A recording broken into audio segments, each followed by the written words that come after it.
as described by Mark Gubazai, it is indeed 80s night at the Big A. It was the Big A even back in the 80s. It still is, as the Angels take on the Toronto Blue Jays tonight.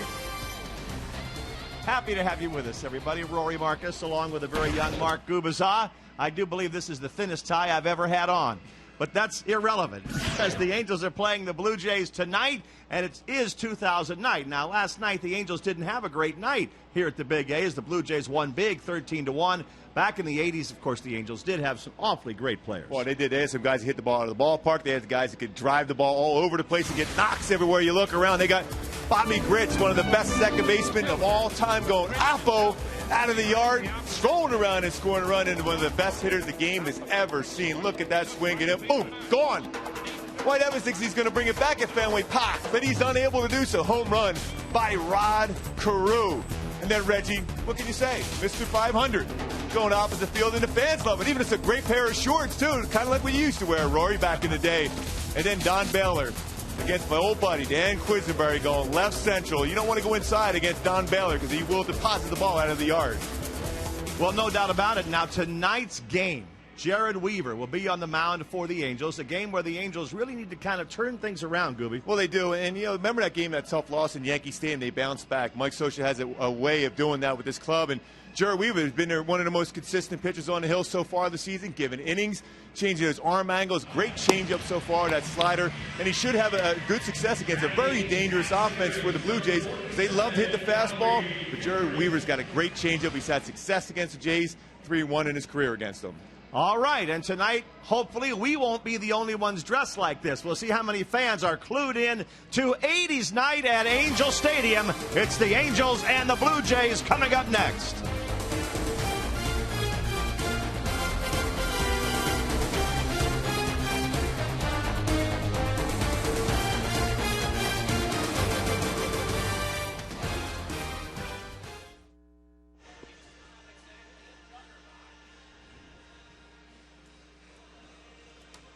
Dwight Evans, Chatsworth High School.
presented in high definition by Time Warner Cable, thank goodness. The Toronto Blue Jays scored 13 runs last night. Their lineup has been hitting the ball. Marco Scutaro is the leadoff man, hitting .270. Aaron Hill had a home run last night. Alex Rios, Vernon Wells. Wells hit one out last night. Adam Lind had a big day. Scott Rowland's anchoring their infield at third. Then Lyle Overbay, Rod Barajas, their number 8 hitter at .333, and Travis Snyder. That's one of the reasons the Blue Jays are 20-10. Jared Weaver with the old stirrups. Look at that look going. I like that. Jared Weaver's been throwing the ball very well. He's got a 2-1 record, ERA in the low threes. But that changeup he's been throwing so good, back-to-back at times against righties and lefties, his fastball, and he's giving innings and getting pitch into contact, which is so important for Mike Butcher and Mike Sochi right now. That way you go deep in the bullpen. And we look at the defense for the Angels in their 80s uniforms. Juan Rivera, Torrey Hunter, and Bobby Abreu left to right. Figgins at third, Eric Ibar, Howie Kendrick, and Kendry Morales on the infield.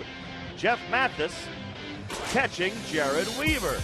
And the 80s style uniform of the Angels at the time playing here at Anaheim Stadium.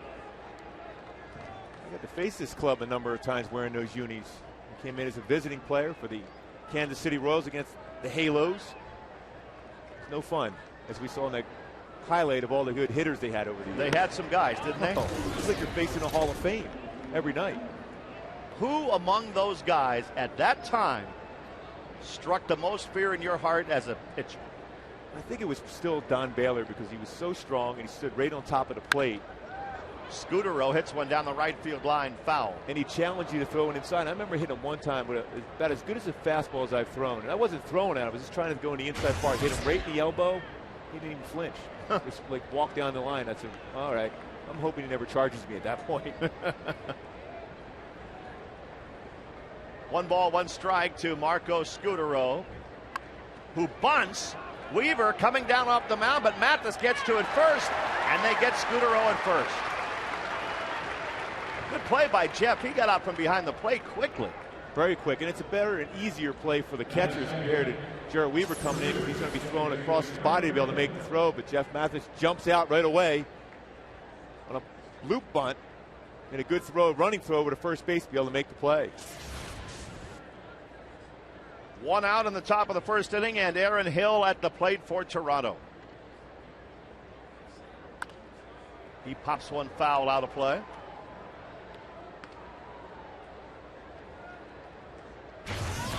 Hill is having a great year so far. .366. 7 home runs, 27 runs batted in.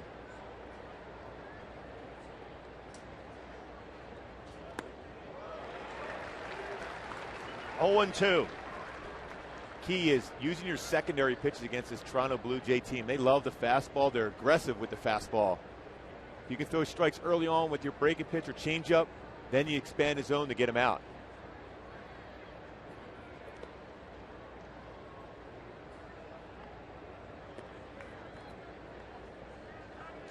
One ball, 2 strikes to Aaron Hill. We happen to have a picture of him from the 80s. It's a good look.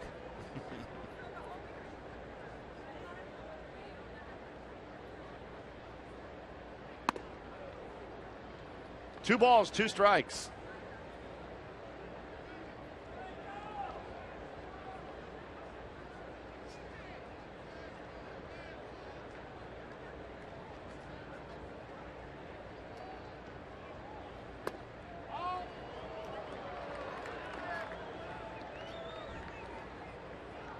Three and 2 to Aaron Hill.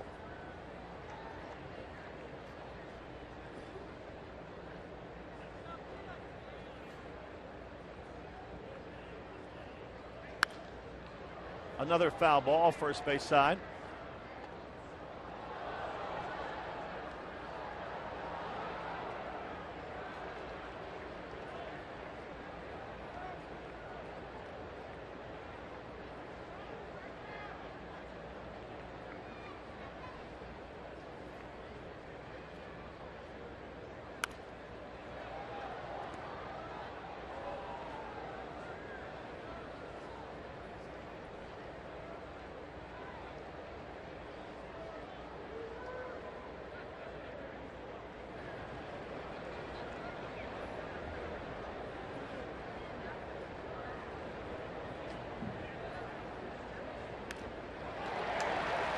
Another nice all-speed pitch. Aaron Hill barely got a piece of that one. Good slow curveball. Almost had him, but another foul ball. And Hill's about to see his 9th pitch in this at-bat. Right on top of that curveball very well. 12-6 variety. Just barely tipped the bat. A couple fastballs prior to that curveball.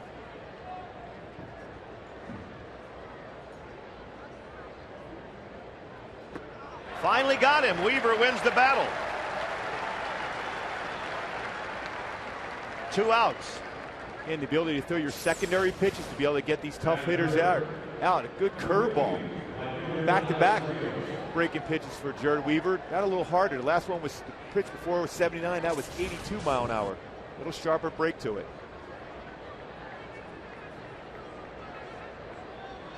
Alex Rios at the plate.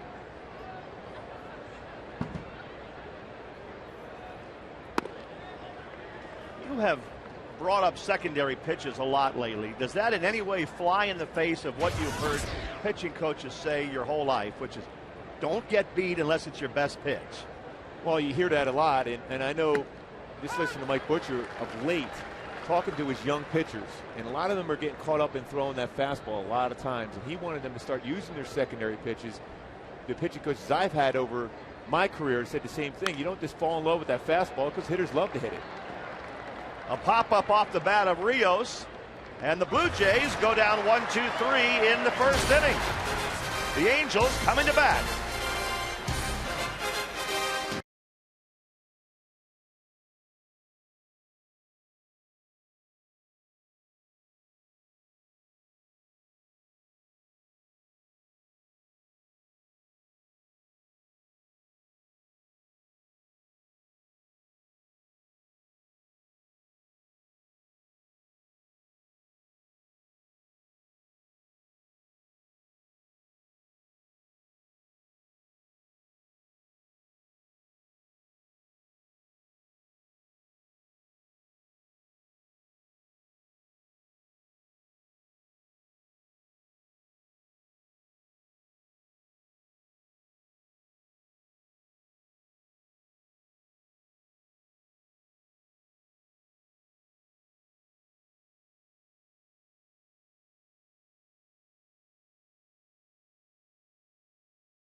Bottom of the first with Sean Figgins leading off.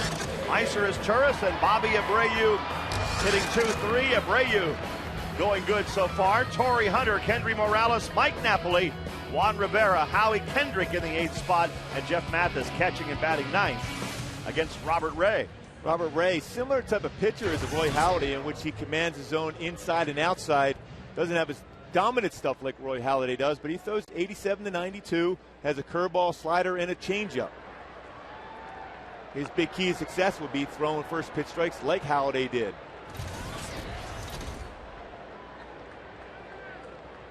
Sean Figgins, the batter.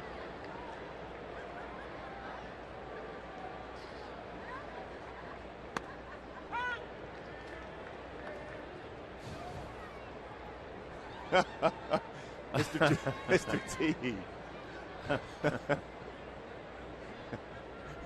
But just even laughing at that one. And Figgy hits one to the right side. Good play by Hill. Takes a hit away from Sean Figgins. Well, Aaron Hill, a good play at second base. In the outfield, they have Snyder, Wells, and Rios. Scott Rowlands at third. Marco Scutero at shortstop. Hill with the good play. Overbay at first. Rod Barajas catching Robert Ray. And I know we're celebrating 80s night and going through all of our 80s memories, but Robert Ray was born in 1984. How does that make you feel? Makes me feel real good. That was when I made my debut in the big leagues. That's when I he was made only his 3, though. debut on Earth. I was only 3 at that point. Meiser is Turris at the plate for the Angels.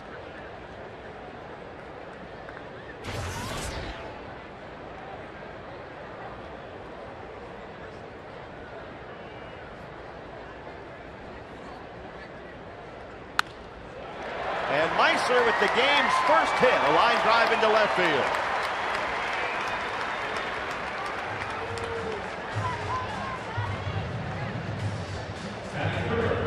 That'll bring up Bobby Abreu.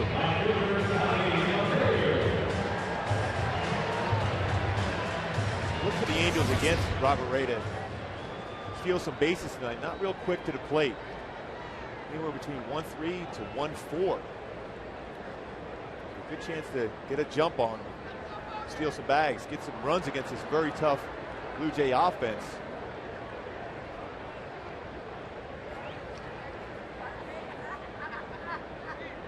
Abreu at the plate.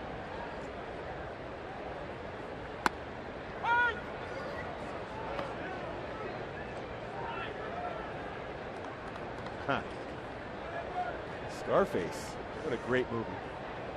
It's one of those movies you can just watch it several times and it's still okay.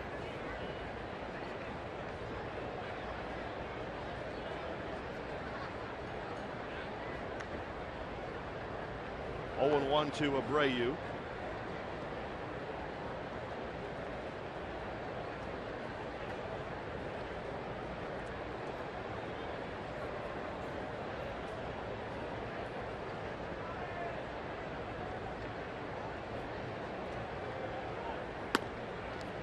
We mentioned Robert Ray was born in 1984. That year, the Angels' winningest pitcher was Mike Witt at 15-11. Talk about a great curveball and a good fastball. Mike Witt was a very good top of the rotation guy for the Angels for a lot of years. Well, your friend Bruce Keeson won 4 games for the Angels that year. I guarantee if you look up, he probably had about 10 hit batters, I'm sure. Let's see if I can find that real quick.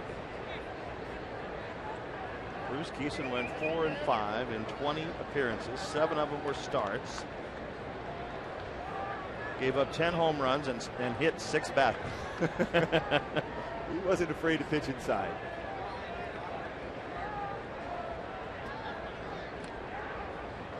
One and 2 to Abreu.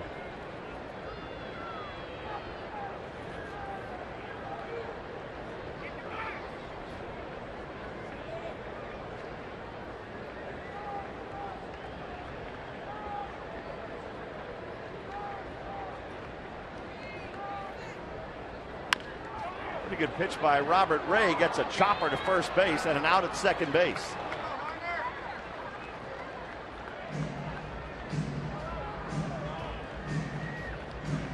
Ray, a pretty good fielding first baseman. It's not an easy play for a left-handed fielding first baseman. Got in front of there off the bag.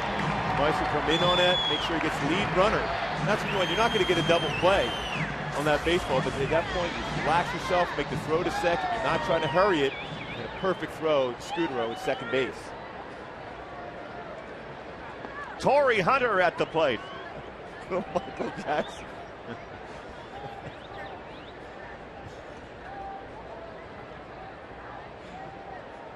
I'm sure he's digging that right now. No throw on the stolen base for Abreu, who's been doing a lot of running this year. 12 stolen bases already. Pretty good jump. When we talk about Robert Ray not being exactly quick to the plate, now 12 for 12 as far as stolen bases. Well, let's see what happens here. Last night, the Angels, with runners in scoring position, were 1 for 9.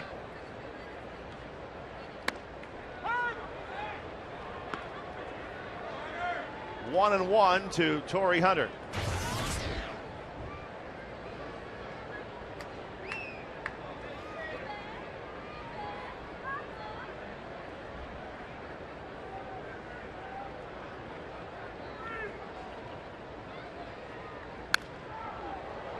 1 ball, 2 strikes. That was nicely played by a fan, by the way. Here's Torrey checking out his own picture on the scoreboard. It almost seems like Michael Jackson.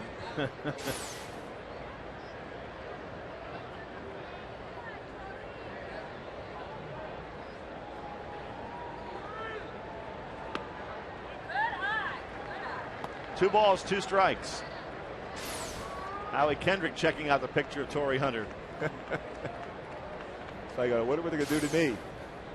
See, that's the danger of laughing at somebody else.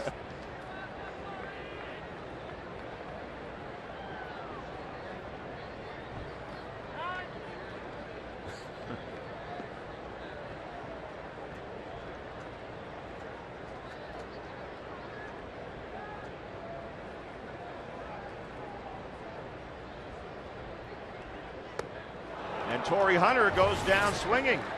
Robert Ray with the strikeout to end the first. No score.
Your Southern California Ford dealers and the new Ford Advantage plan. And by Jack in the Box. Right now, try the new mini sirloin burgers. They're 3 delicious burgers on toasted mini buns. Top of the 2nd inning, no score at the Big A. Good crowd here once again. Jared Weaver had a 1-2-3 first. He faces Vernon Wells to start the 2nd, who pops one foul right down in front of us.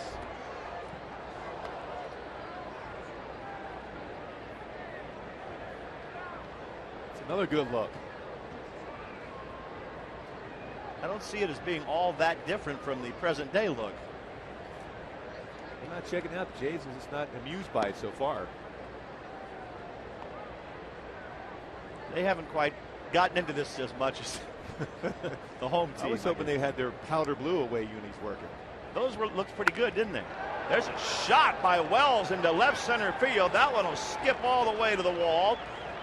And as Hunter picks it up, Wells has a double, and he continues his hot start.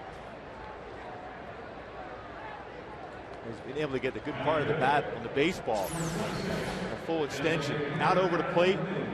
Healthy, short, compact swing. Left center field for that double.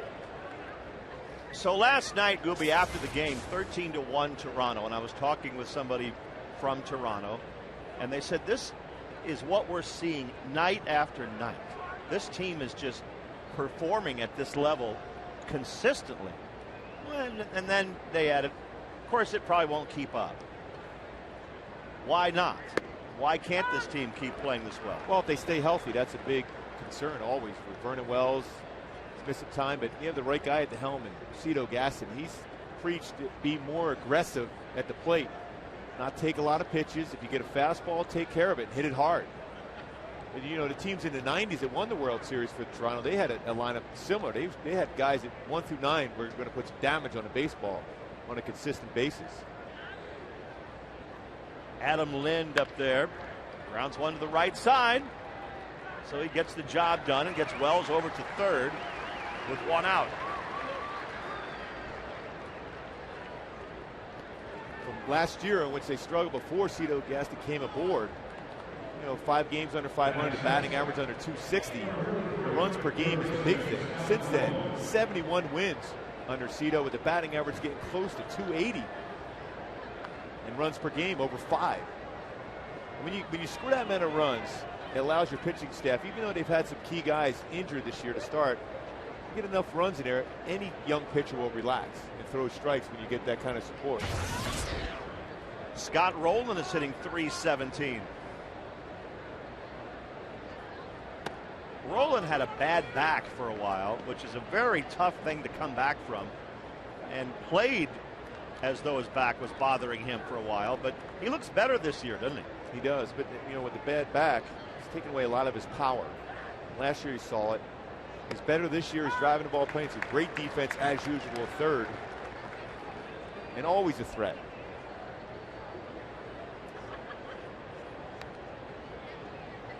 One ball, one strike to Scott Rowland. Strike two. Weaver threw it by him. What is that thing? The never-ending story. Oh, that's what that is. Exactly. Oh, okay. Just trying to give you that insight. Thank you. That only I can do, Rory. And Rowland goes down swinging. So the story ends right there. Another good breaking pitch. It's 2 strikeouts Jared Weaver's got on this breaking pitch. Butcher going out right now. Talk to Jared Weaver, but that's a great breaking ball. 12-6. Good sharp breakthrough, good depth. 2 outs and Lyle Overbay coming up as Butcher chats with Weave. Angel fans, great seats are still available for this Saturday's game against the Royals, with the Sunday, May 10 Mother's Day game nearly sold out. Make your mom happy. Take her out for an exciting night of Angels baseball the night before. Purchase your tickets at angelsbaseball.com or the Angel Stadium ticket window. Lyle Overbay at the plate.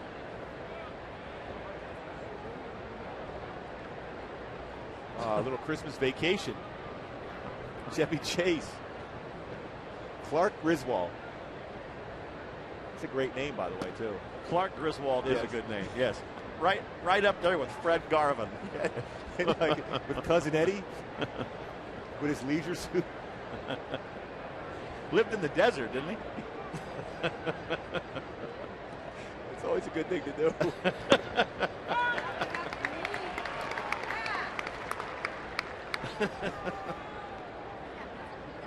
Two and one to Lyle Overbay.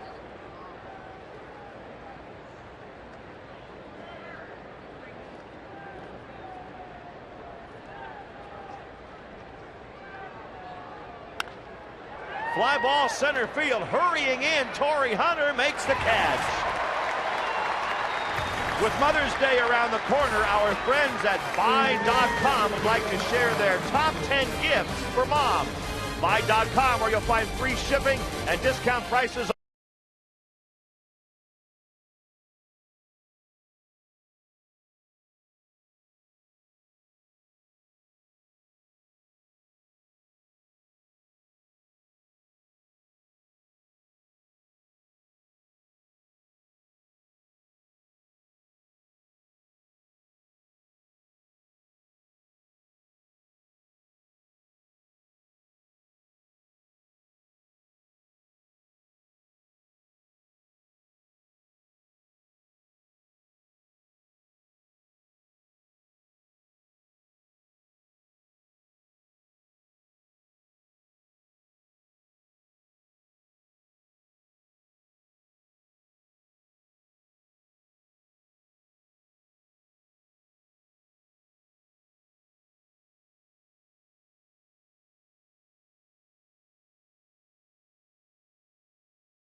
One. Raiders of the Lost Ark. It doesn't seem like it was that long ago. My favorite all-time movie. Is it? I'm easily entertained, but that was a great movie. Joni loves Chachi. Trapper John M.D. Alice. Falcon Crest.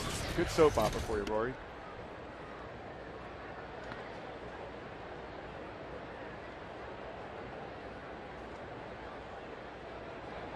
Go down and see if you can get Kendry Morales' opinion of Joni loves Chachi after the game. I think he probably will have a lot. I mean, he's probably a big Happy Days fan. Well, he's the base hit right now, so he is happy. A leadoff single in the second inning for Kendry.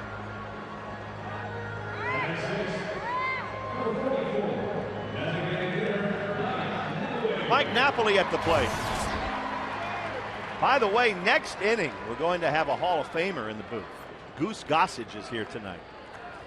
Goose may have an opinion on the Manny Ramirez situation. Possibly.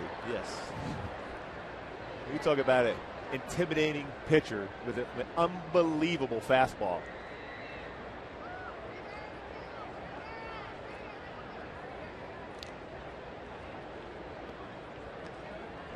Mike Napoli. Beautiful. G.I. Joe. I don't know that he would like that one too much. But he likes it. He's laughing. Yep. I think the best thing about that picture is it makes Knapp look like he's about 4'11". But he's one tough customer. You bet.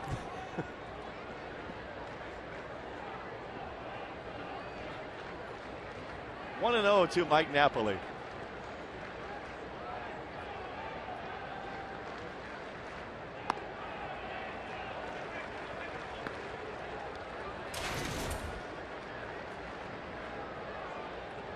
Good fastball count right now, 2-0. Robert Ray, a good fastball, not an overpowering fastball.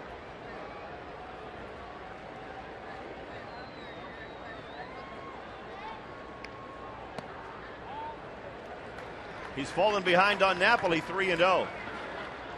Doesn't he remind you a little bit, just in the way he goes about his business on the mound, of Halladay? And you mentioned that in the beginning part of the game, he patterns himself after him. I mean, if you're going to pick somebody to pattern yourself, there's certainly a guy, even from the stretch position, similar. Well, Roy pitched great last night, won the ball game for the Blue Jays. He still has his game face going even today. Well, he's watching Ray, and that's his guy probably. Probably. They talk. I mean, Roy's one of those guys too who will help the younger pitchers out. Talk to him. Talk about game plan, how to be successful. Fly ball to right field by Napoli. Sends Alex Rios back to the warning track. He turns his back, and Napoli has hit it out. 2-0 Angels in the second inning. Oh, that was G.I. Joe type of power going opposite field for Mike Napoli. Fastball count. Ray goes after him with a fastball and hits it at the good part of the bat once again. When you see Napoli on one of those prolonged streaks, it's when he's going the opposite field. Opposite high and far. Home run number 5 on the year for Mike. He had an idea. He might have gotten that one. Perfect balance. Great swing. Juan Rivera at the plate. Perfect. Right here to balance and then right out in front to get the ball and drive it and hit it out the opposite field. It's all about getting that center balance for Mike Napoli.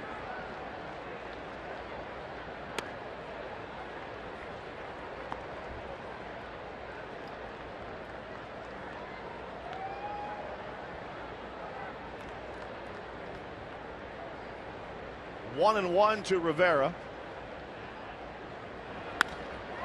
who hits a shot into left center field, but it's playable for Vernon Wells.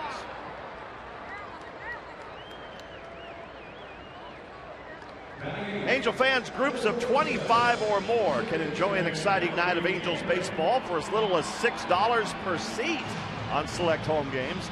Be sure to ask an Angels account executive about the Grand Slam program and added value days. Call 888-796-HALO or visit angelsbaseball.com today for more information about group tickets.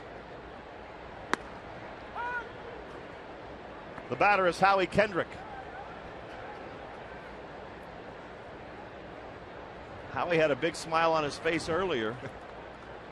Footloose, Kevin Bacon. Kenny Loggins.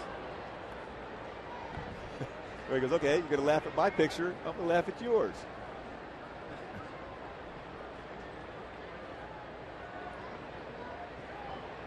No balls, 2 strikes to Howie Kendrick.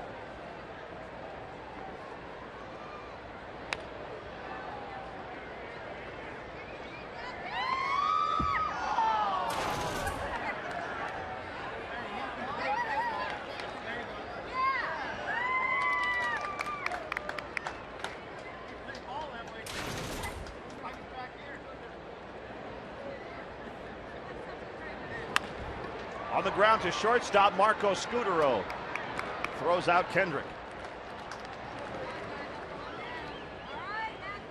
2 outs in the second, and Jeff Mathis comes to the plate. With Napoli DHing, Mathis is catching tonight and hitting .257.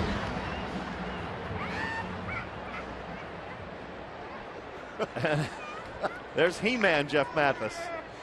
I gotta believe there's some guys laughing in that dugout now. Yeah. He-Man. Oh.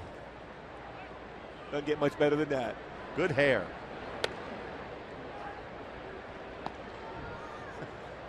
Torrey's enjoying it. Eric Guybar.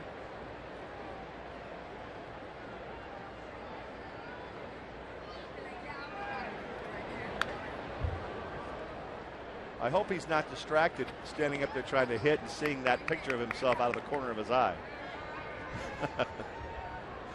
He's trying not to look up, I know that. He's trying to center on that baseball out of Robert Ray's hand.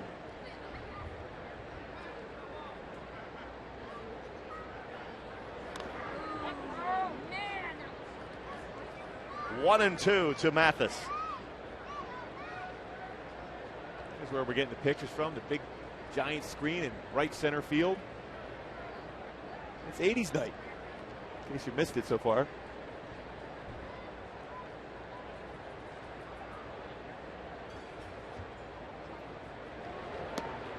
And Jeff, maybe he was distracted. He goes down swinging.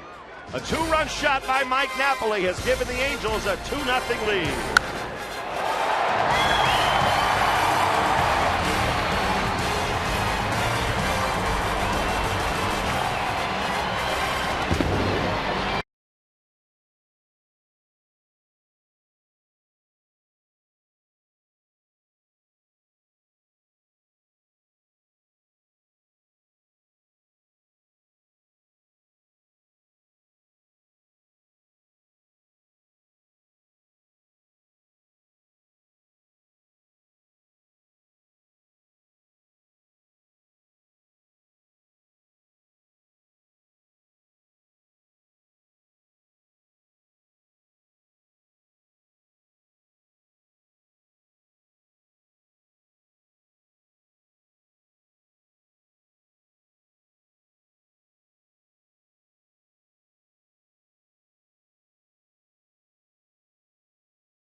Now the Angels leading the Toronto Blue Jays 2-0. First and foremost, before we talk about anything else, congratulations, Hall of Famer. Well, thanks, Gary. Thanks. It's awesome. It's overwhelming, really. About as overwhelming as his pink shirt. And I was real comfortable when you walk by me. I'm like, there's Goose Goss. He's going by me. Just ignore me. He's like, what has this guy got on over here? I did not recognize him. I really didn't. With behind the shades and that white suit and then the pink underneath, it was almost too much for the eye. Goose went by him on the field before the game and just looked at him like, who is that guy? Well, I knew it was 80s, and I thought, yeah, that's a good outfit. But little did we know he dresses like that all the time. Well, I know. Well, it's quite comfortable. Now, Goose, you had one of the most intimidating fastballs, and I've talked to guys that face you over the years. I played in Kansas City, and a guy you know real well and had some tremendous battles with George Brett, and he was saying, you're talking about going up to the plate with the fear of God, because you threw the ball mid-90s, upper 90s, the way closers used to go about their business, just throwing that dead red and going after the hitters. Well, the Pine Tar home run, I was going to drill him in the neck with it, and he got the barrel of the bat. He was such a great hitter. He got the barrel of the bat out and hit that screaming Mimi into the right field bleachers, and then everybody knows what happened after that. You mean that pitch? You were going to hit him? Oh yeah, he'd already taken a pitch down the left field line that I threw. I wasn't going to give him anything to hit. I gave him a pitch on the outside, way on the outside and way up in the strike zone, and he hit a foul ball that I thought was going to be fair, way down the line, and it just sliced foul. And I thought, oh, this next one, I'm just going to drill him in the neck. And it was headed for his neck, and he got the barrel of the bat. I don't know. He was such a great hitter, and hit this ball into the seats, and then he was called out after that by the umpire because he used too much pine tar. But they ended up, the home run held up, and I got the loss, and I really should have hit him in the neck. I mean, really, that's where I wanted to hit it, but he got the barrel of the bat there before it got to his neck. Now, like most pitchers back in the day came up as a starter. Now, you were a starter initially before you made that conversion into a closer. How much of a transition, how difficult was that for you? Well, it really wasn't. I think I was put on earth to be a relief pitcher. And at that time, it was a position where you didn't want to be in the bullpen. It was a junk pile where old starters couldn't start anymore. So, but it worked out. It was the best thing that ever happened to me being put in the pen. Travis Snyder at the plate for the Blue Jays with one out now here in the third inning. It's not hard for us to conjure up a memory of you and how intimidating you looked on the mound, but what memory comes to mind for you as a closer right away?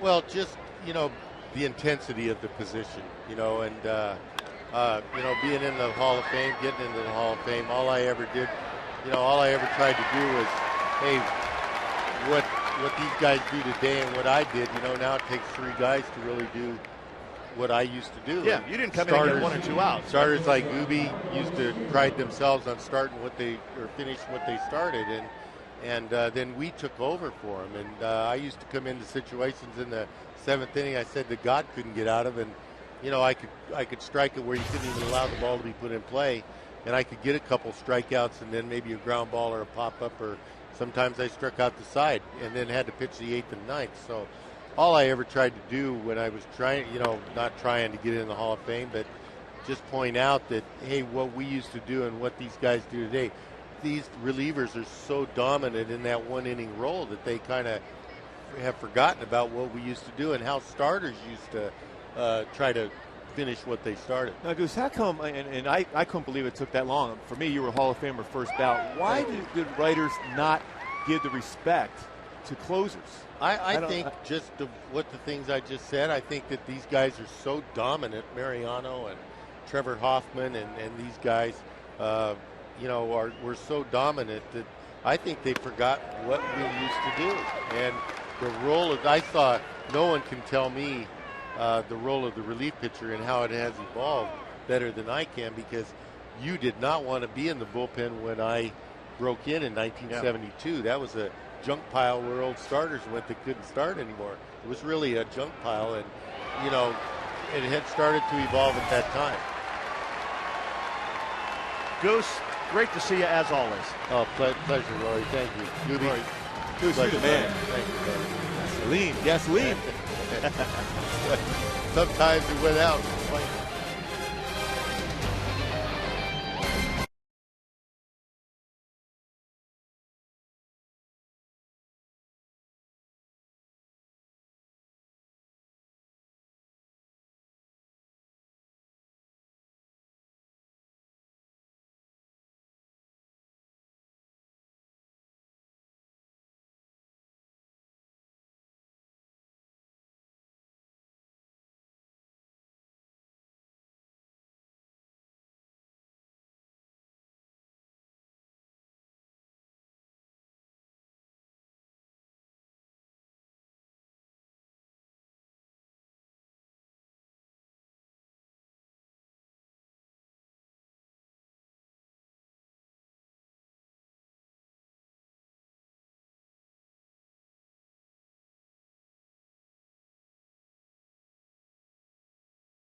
Three innings, 2-0 Angels as they come to bat in the bottom of the third, and we were able to convince Goose to stay with us for another half inning. What new? He's not in there for 3 outs. He's getting No, 6 man. outs. He gets at least 6, sometimes I'm 7. going to ruin another inning here. You know, the biggest story in Southern California today, of course, has been Manny Ramirez. Now, your era was a little different, but give me your thoughts on that and all of the steroids and all of that. To me, there's no place, absolutely no place in the game for it. And you know, I think that the suspension is okay, but I think they ought to start voiding contracts is really what I think they ought to be doing. You get caught and you're done. Absolutely. And you really want to put a stop to this, then, you know, $7 million to Manny, $7 million to anybody. But, you know, it just isn't, I don't think it warrants the, I mean, you know, the crime doesn't justifies more than what they're getting. I agree on that one. Yeah. Definitely. Well, And- Gooby, what would the players' union say if that was proposed? Well, obviously, as the union will always, Sean Figgin showing that great speed going down again infield, I think the union will always have to protect the players. And sometimes they know it's probably not the right thing to do, but that's their job. And Goose, you know, you went through a number of those work stoppages and everything else in which players were suspended, but they have a job to do. And I know they get criticized for it, but their job is to protect their players, and that's what would be the case again. Mm-hmm. Absolutely. He hit the nail on the head. But, you know, until these ball clubs start putting something in their contracts that if you get busted, then it would have been a perfect time because of all the things that have gone on prior to Manny.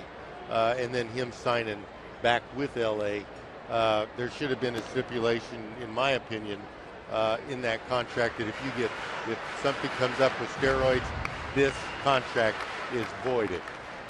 And, you know, I'm tired of Terrell Owens and these guys. I think Manny's a clown myself. Mm-hmm. And I'm from the old school, and the way he dresses, the way he acts on the field, the stunts that he pulls, quitting on his team in Boston last year, it would have been served him right that no one end up signing him again. And, you know, when you quit and you're making that kind of money and you quit on your team, that is to me, that's a cardinal sin. If he had been your teammate at that time, what would you say to him in the clubhouse? Well, I think you can repeat. At that time, I mean, he's gone. I mean, they got rid of him, and good riddance, you know. And it just wasn't. It was a different game back then. These guys, you know, it's kind of like the inmates running the asylum, kind of. And You know, we were taught the torch. One thing about the game today is the torch is not being passed, and guys are not disciplining themselves in that dugout. If we'd acted like some of these pitchers act, like K-Rod, I'm not a big fan of K-Rod. Right. That act on the mound is ridiculous. If a guy hit a home run off me, and he does a dance at home plate like K-Rod does on the mound, you know, all hell would break loose. So, you know, I'm strictly from the old school. The torch was being passed. There's no gatekeepers today in the game. These guys make all these millions of dollars, and everybody's kind of afraid to step on their toes. You know, what teammates of yours come to mind as some of the favorite guys you ever play with? I mean, you played with a number of great ones, Hall of Famers, but is there anybody in particular that just jumps out and said, what a pleasure to play with them? Well, Dick Allen, I can go on and on. Dick Allen, Jim Cott, Wilbur Wood, my God, Thurman Munson, just a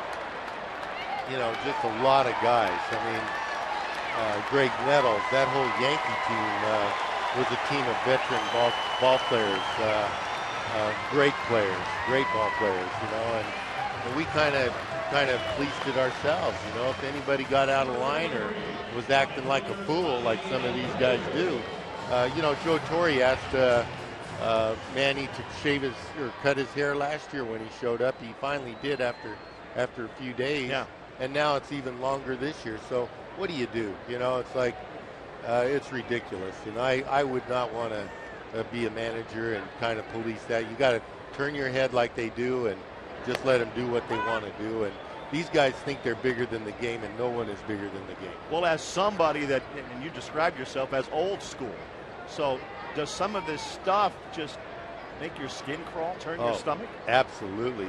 The dancing on the mound, like I mentioned, K-Rod, you know, Jabba Chamberlain did it.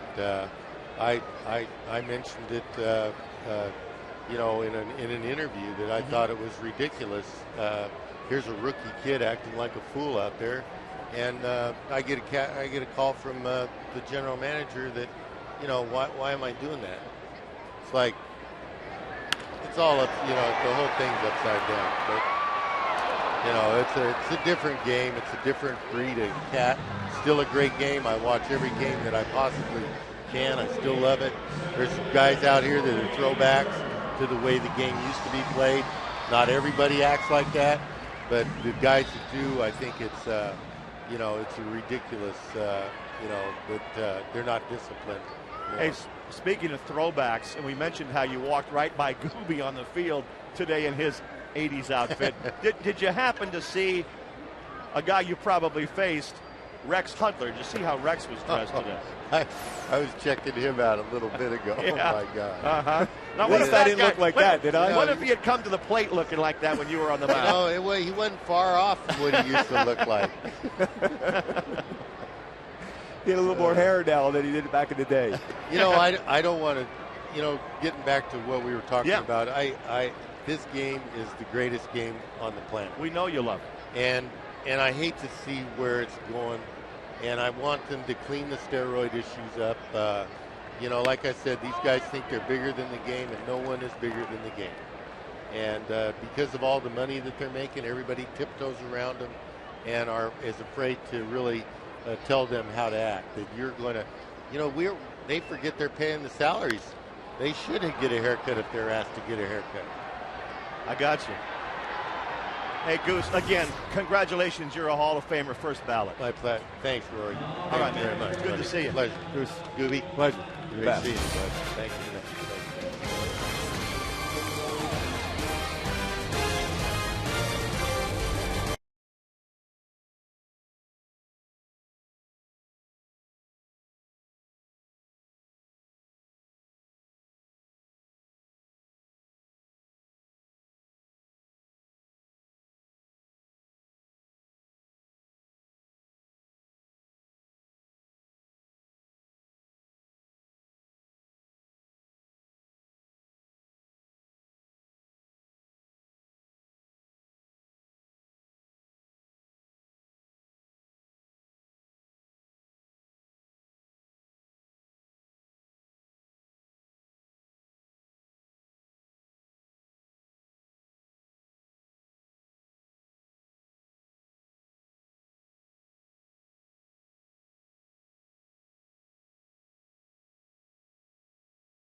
For our Aflac trivia question, which ex-Angel led the majors with 996 runs batted in the 80s? That is a tough one. So Don Baylor. That name comes to mind. Aaron Hill, the batter, leading off the 4th inning for the Blue Jays. Boy, what a thrill that was to have Goose sitting right next to us. I was about to say, I still can't speak. As a starting pitcher and a guy who played when Goose was still playing, to talk to him like that, to get that honesty from Goose, you know, I could see in your face your admiration just listening to him. And it's something that he mentioned and talked about what baseball has to do, because baseball was and still is Goose's life. As anybody that's ever put on a uniform and every fan that's ever watched a game, at some point baseball has to do something in which these things don't happen anymore. You know, people make mistakes. But the reality is you can't allow this to happen in the game right now, because that's what we're talking about. We shouldn't be talking about Manny being suspended for 50 games. We should be talking about the Dodgers had won 13 games in a row at home. Right. I mean, they're off to their greatest start in years. And now all anybody can talk about is one player who did something stupid and can't play the next 50 games. There's a shot off the bat of Aaron Hill into left field and deep. Juan Rivera runs out of room. Aaron Hill, for the second night in a row, has hit a home run for Toronto. We talked about you don't want to be in fastball counts against this Blue Jay team. Get ahead, get them out with your secondary pitches. Fastball up and out over the plate. Aaron Hill showing how quick a bat he is. He's a guy who played 55 games last year. Elevated fastball, got the big part of the bat. He knew he got it. He centered it well and drove it out to left field. This team doesn't miss a fastball.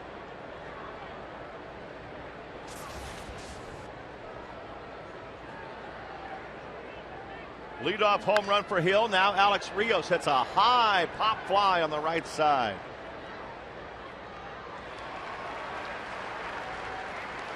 So after the home run by Hill, his 8th of the year, a pop-up for an out. Career high in 07 of 17 home runs. Stays healthy, he's going to shatter that very easily. And you can see this that approach. Gene Tennis, their hitting coach, who caught Goose, knows Goose real well. Speaking to him, they were friends. I saw the big hug they had out on the field before the game. The approach is get a fastball and take advantage of it. If you fall behind the count, then you got to fight your way back into a hitter's count. Vernon Wells up there now. Fouls one off on the first base side.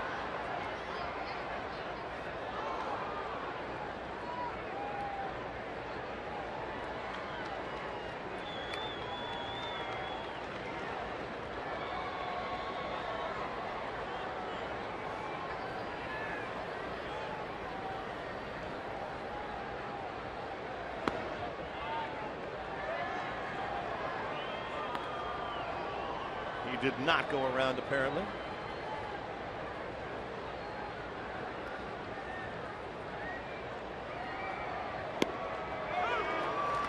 One and two. Jared Weaver has thrown 50 pitches, 33 strikes.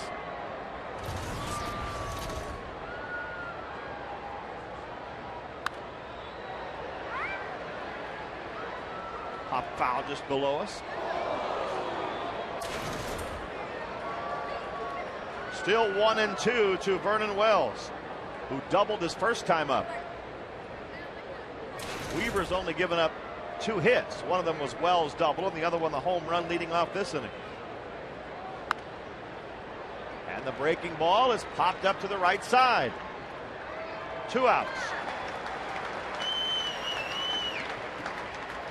Angel fans, have you made your plans to be at the Angels Red Sox series May 12th through the 14th? If not, great seats are still available, and the Angels have an exciting ticket special just for you.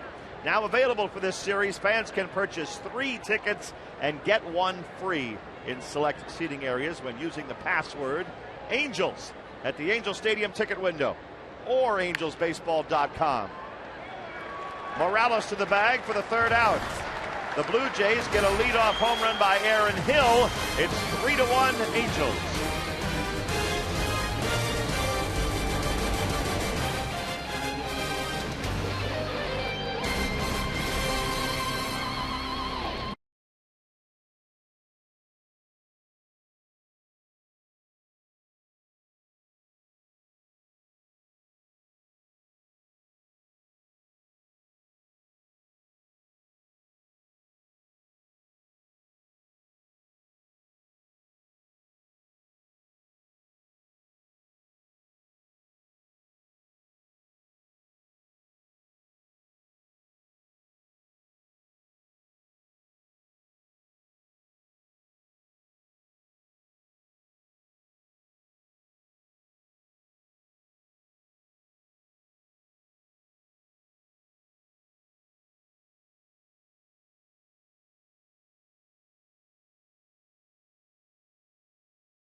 Your local Southern California Porsche dealer for this limited time offer. And by Aflac. We've got you under our wing. Well, someday that baby will, maybe he'll be back here on 09 night. Right now it's 80s night, and he couldn't care less about any of that. Having a good old time. He sure is. She probably isn't that excited about 80s night either, but she's having a good time too. That hot dog's mighty good.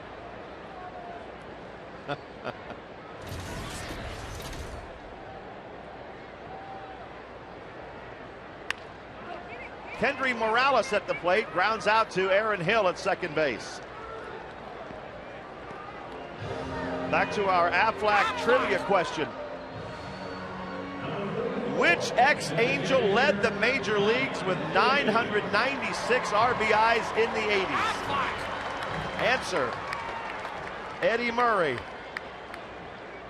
Although Mike Schmidt led in home runs. Eddie Murray, you're talking about a guy that could drive the baseball out of the yard from both sides of the plate. Teammates together in 1997 here in Anaheim. Tell me who you think had the most hits in the 1980s. Base hits. Rod Carew. Incorrect. How about Robin Yount? Another Hall of Famer. Another one, just like Paul Molitor, he could inside out that fastball as good as anybody. Came up as an 18-year-old. Straight out of Taft High School in Woodland Hills. Hall of Famer. That's another great guy, too. Yes, he is. Boy, it's fun to talk baseball with him. 1-2 to Mike Napoli. And I was fortunate enough to contribute a number of those hits for him in the 80s. He appreciates that. He told me one time he really appreciated facing you. I try to do the good things.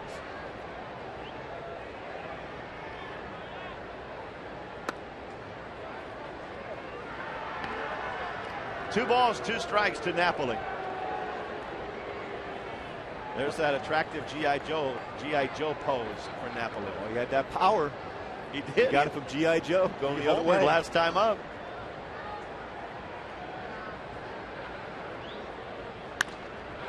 He goes the opposite way again, this time toward the corner. Alex Rios makes the play. 2 down in the bottom of the fourth.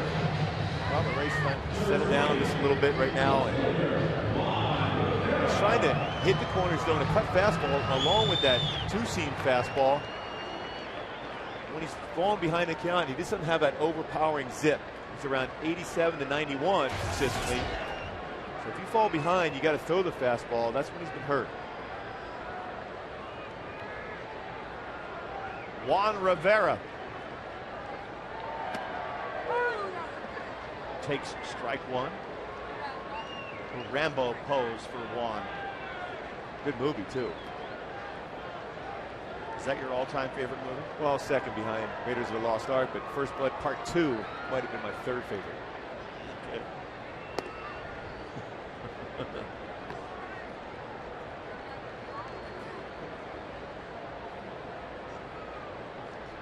1-1 to Juan Rivera.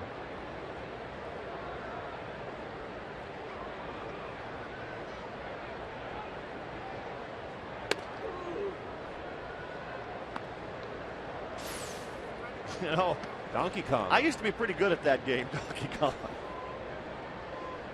About in 1983. You were good at that game? I think so, yeah.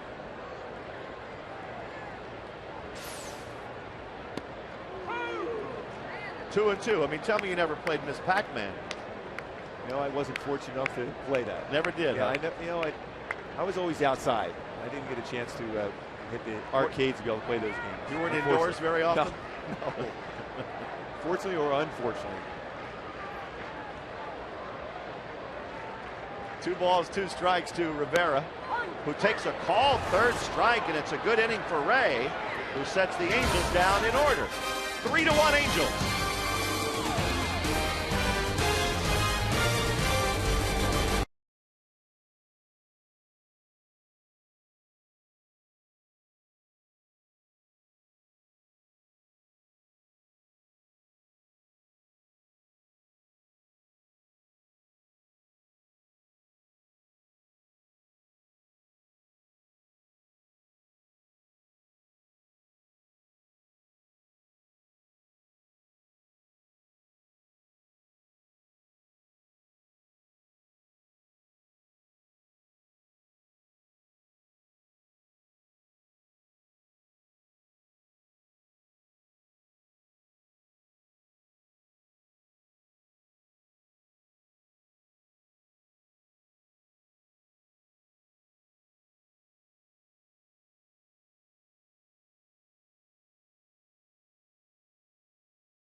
We move to the 5th inning at the Big A.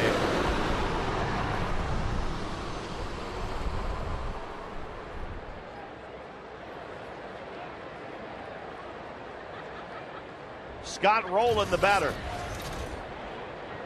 against Jared Weaver, who has given up just a home run to Aaron Hill tonight.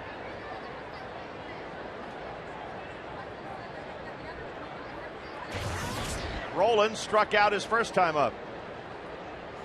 Rookie of the Year 12 years ago. And a fly ball to right field. Bobby Abreu has it.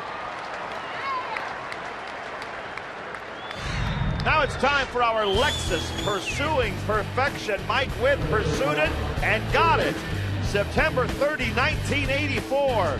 The Angels beat the Rangers 1-0 on a perfect game by Mike Witt. Bob Boone caught that perfect game, last game of the season. Time of game, 1 hour, 49 minutes. What a perfect time of game, 1:49. On one hop to Howie Kendrick. Lyle Overbay is retired. 2 down.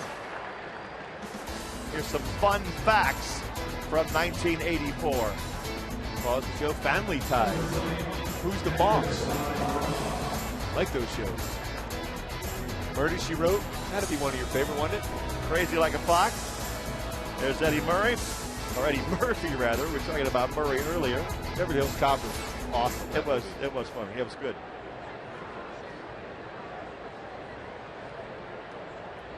You probably would have preferred to face Eddie Murphy rather than Eddie Murray, right? There's no doubt about that. At one time when I first came up, and I was in '84, facing that team in Baltimore, you had Eddie Murray, Ken Singleton, Cal Ripken Jr. I said, is there anybody on a team less than 6'12"? They're all giants.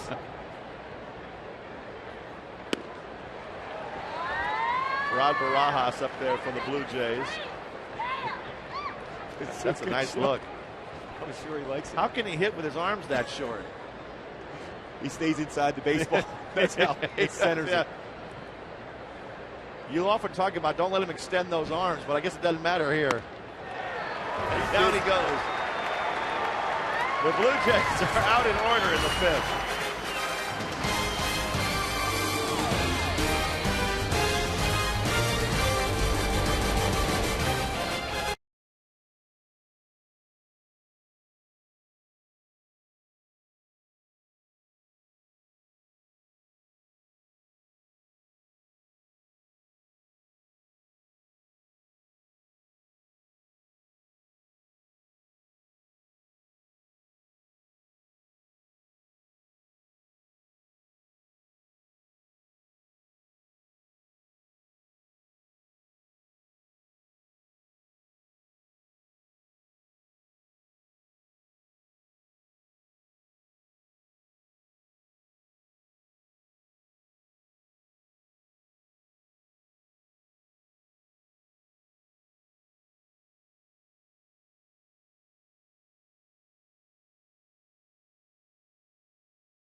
Three to 1 Angels over the Blue Jays. Jared Weaver has a good one going so far. I like that focus.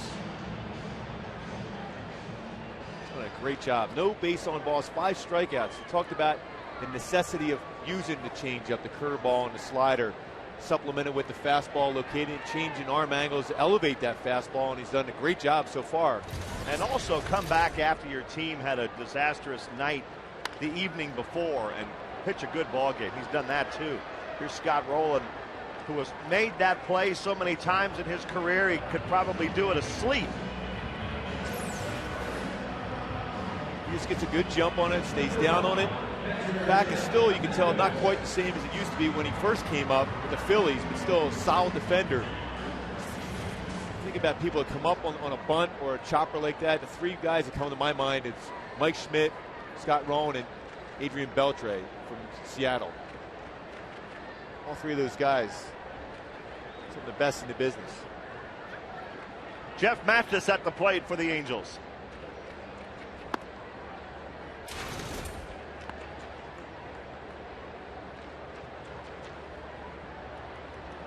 The Red Sox will be part of this homestand, and tonight they beat Cleveland 13-3.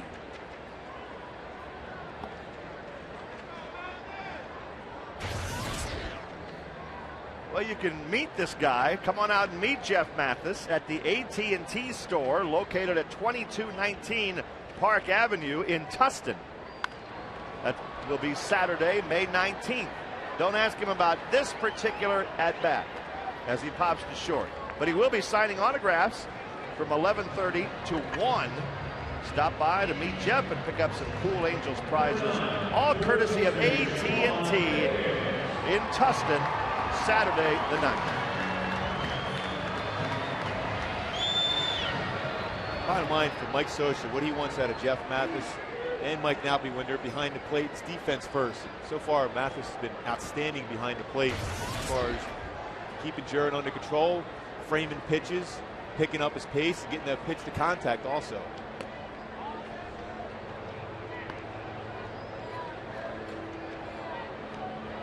Both these guys, both are so good behind the plate and like it. It's a tough position.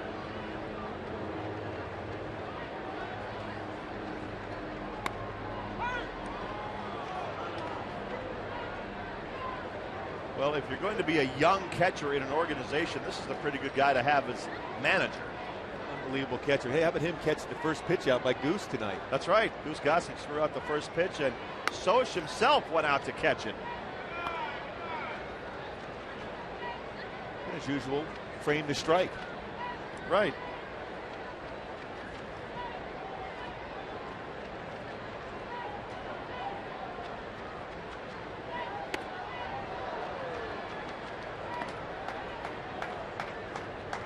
Three and one to Figgins. Last time up, got that bunt hit. Steals a base, manufactured a run. Scored on a sac fly. Figgy pulls one into right field. That one has a chance. Oh, just off the top of the wall. Figgins will settle for a double. And he has a smile on his face. He says, oh, I just missed it. You know he's looking at the dugout, too, and everyone's saying, oh, look at him. Yep. They're all pulling for him. Trying to get one out of the yard from Sean Figgins. Boy, he hit that ball right on the nose. 3-1 fastball. Turned on it. Can't come much closer than this. Just one more rotation of the seams of that baseball, and it's a home run.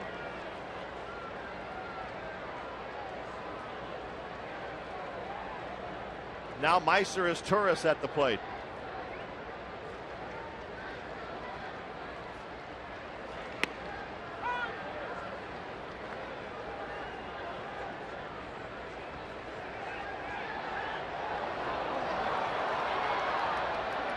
A little excitement out there with Figgins at second base.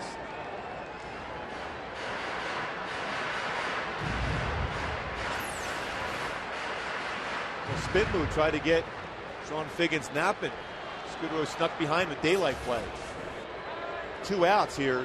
Sean Figgins, if he's going to steal this base, it's got to be a stolen base in which he's going to have rather easily.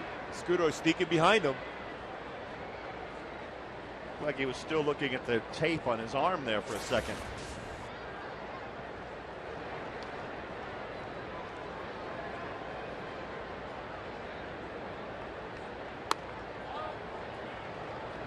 Meister has a nice picture too.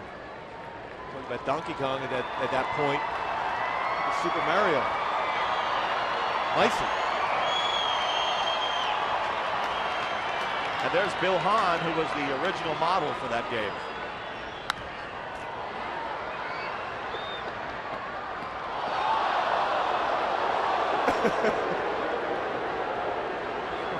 One and two, the count to Meister's Tourist. Yep, that was back in his coal mining days.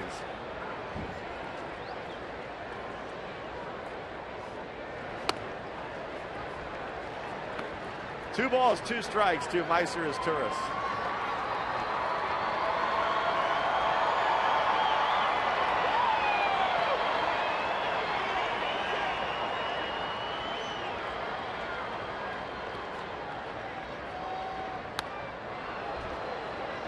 Still 2-2.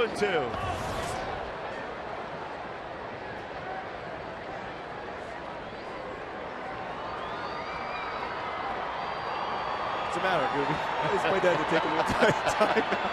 I can't quite get that out of my mind right now. Super Mario. Popped up to shortstop. And Marco Scutaro makes the play. The Angels are out in the fifth, but they're ahead 3-1.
Play. This goes back to the 80s also. Doug DeCinces had 2 3-home run games into those orange seats at Anaheim Stadium. Oh, he had some pop. Great third baseman too, but some pop in that bat. The old Kingdom. Didn't like pitching there. Well, he hit 3 home runs on the 3rd of August and then did it again 5 days later. That's a pretty good week. Travis Snyder grounds out to start the 6th inning. We really like to see that. Jerry Weaver getting a number of one-pitch outs tonight. He's starting to evolve into a pitcher where he knows he has to pitch to contact. That gives him a better opportunity to go deeper in the game, throwing strikes, no base on balls through 5 1/3, 5 strikeouts. Still has the ability to strike batters out, but getting those easy one-pitch outs allows you to stay in the game much longer.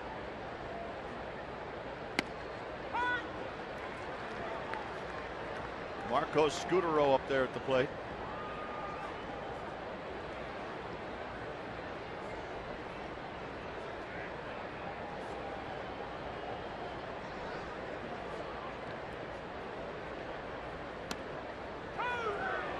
Outside corner, strike 2. I didn't know Marco Scutaro was in Greece, did you? No, but it's a good look. John Travolta. Olivia Newton-John.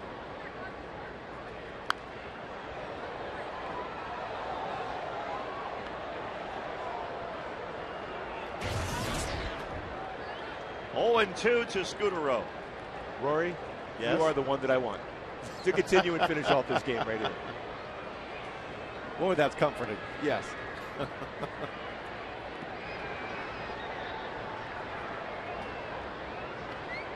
1-2 to Scutaro.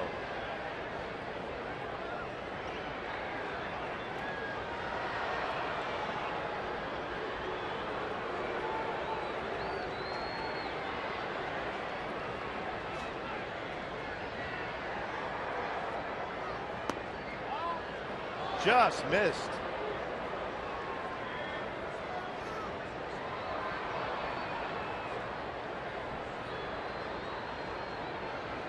Vlad Guerrero, he's getting a little closer. He's swinging a bat now, taking some batting practice.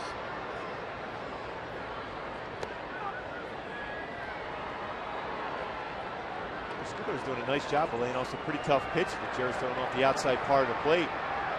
Pretty good plate discipline. He's worked back into the count where he has the advantage, where Jared more likely goes with a fastball here. And it's hit in the air into right center field. Caught by Torrey Hunter.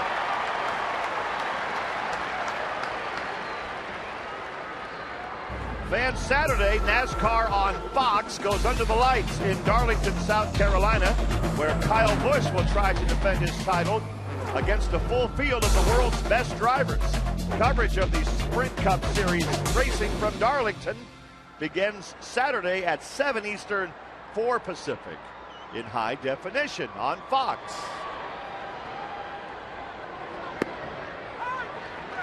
Aaron Hill homered his last time up.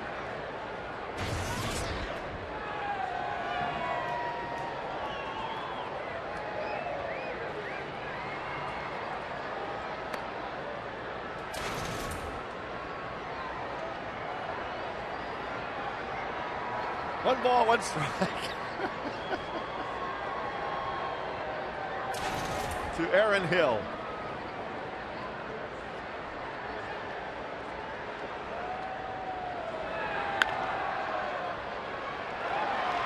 Good play by Figgins, who throws him out, and it's a 1-2-3 inning.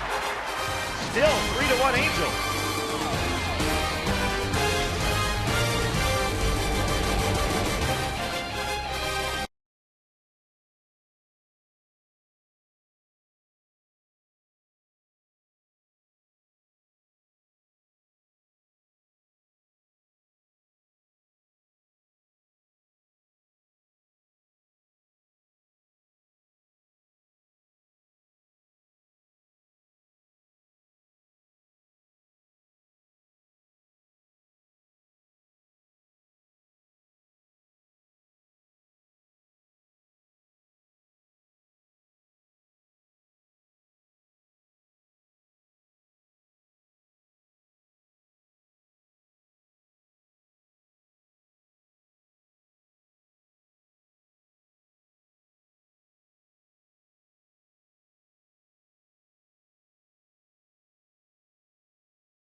By Sean Figgins, but it's against the wall and stays there, comes back into play. Sean Figgins gets a little smile out, gets a double.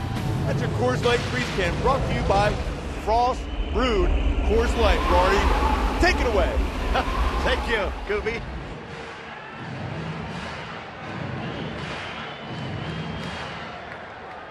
Bottom of the 6th inning, and Bobby Abreu leading off for the Angels.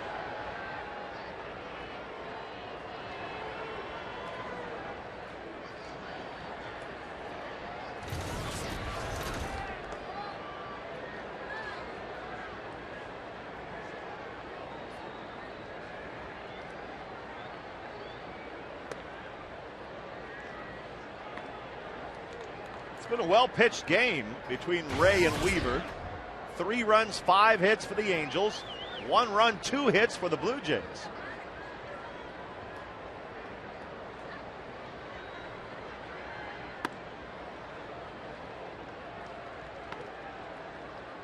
Two and 0 to Abreu. With this offense of the Jays, you want to keep piling on some runs. Now, good fastball count for Bobby Abreu. Hasn't hit one out yet this season. That's amazing. That's a broken bat fly ball. 1 out. Gooby, I noticed every time we do the Coors Light freeze cam, you do it with tremendous enthusiasm. And welcome back to the Coors Light 6th inning. Now it's time for the Coors Light freeze cam. Ball is covered by Sean Biggins, but it's against the wall and stays there, comes back into play. Sean Biggins gets a little smile on it, gets a double. That's your Coors Light freeze can, brought to you by Frost Brewed Coors Light. Rory, take it away. Thank you, Gooby. It's good to know you can relax and read a promo. Yeah. It's good. It's always good to see yourself in a flattering light. That's with a pink shirt on. There's nothing, Yeah. nothing says more than a lot of enthusiasm with a nice pink shirt on. Somebody just tuned in on the satellite somewhere else in the country. Who's that guy?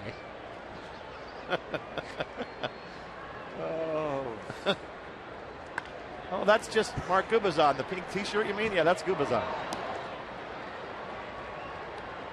Torrey Hunter grounds out. People have no idea it's 89. They think that's just you. Just what you wore to the game tonight. Well, White pants and a pink shirt. Go along with some nice white shoes. Very comfortable. It's just the way I roll, Rory. Yeah, that's for sure. 2 outs. And Kendry Morales at the plate. I was mighty proud of you when I saw you swaggering into the stadium today. Here's my partner. Here he comes. All the respect for the players. As an ex-player, you certainly deserve it going into the clubhouse. It's nice to see him. That's why we hated him when we faced him. Not to face him, just hated him in general.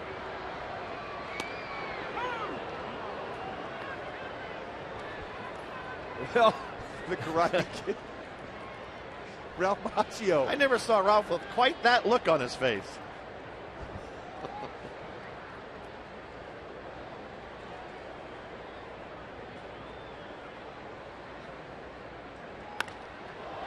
Fly ball right center field by Kendry Morales. He hit it pretty well.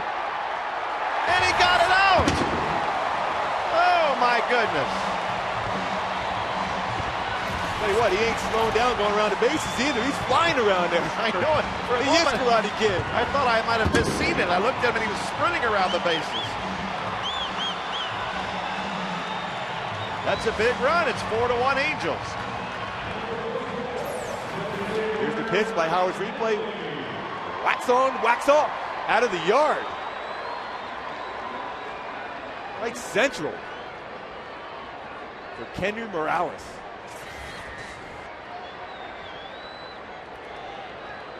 Mike Napoli at the plate.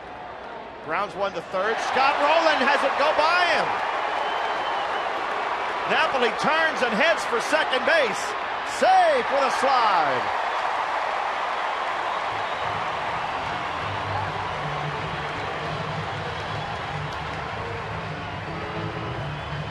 You almost never expect the ball to get by Rowland. Yeah, just used the backhand, tried to on that play, but got by him. You're right. He usually always makes the play. Ball right down the line, backhand, and said he had time to even get in front of that ball, which he normally would try to do in Howard's replay. Just stabbed at it and got by him. You like to see this out of Mike Napoli. He's going down the line. Sees it's going to get by. It got by him. He thought, well, let me get in scoring position because there's never enough runs against this Blue Jay offense.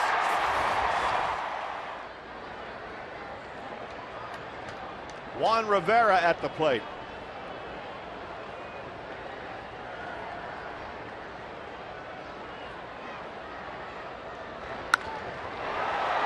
And Juan gets it through the infield. That's going to knock Napoli in. So Mike Napoli, who went hard down the line on a ground ball to third, got to second base when it went through, scores on Rivera's hit. Well, Goose Gossage talked about teams that play old school, hard baseball. The Angels do that as good as anybody in the game in which they run on every ball. We saw Howie Kendrick last night in a 13-0 game. Got that run across with his speed. Juan Rivera hit that ball hard up the middle, gets by Aaron Hill, drives him in for a base hit RBI.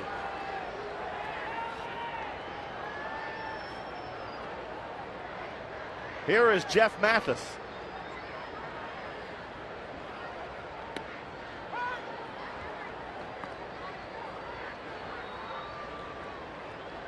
Or Howie Kendrick, rather. Mathis on deck.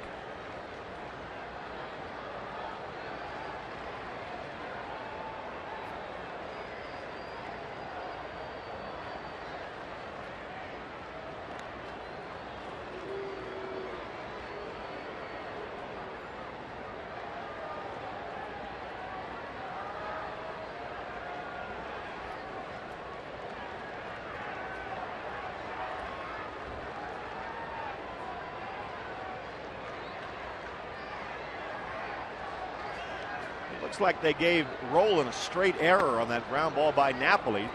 There's an error on the board that wasn't up there before.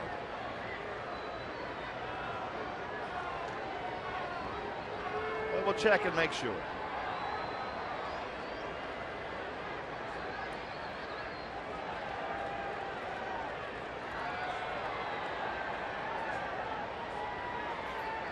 Actually, there was an earlier error, so they must have given Napoli a hit. What do you think about that scoring, Gooby? So they gave him a double on that.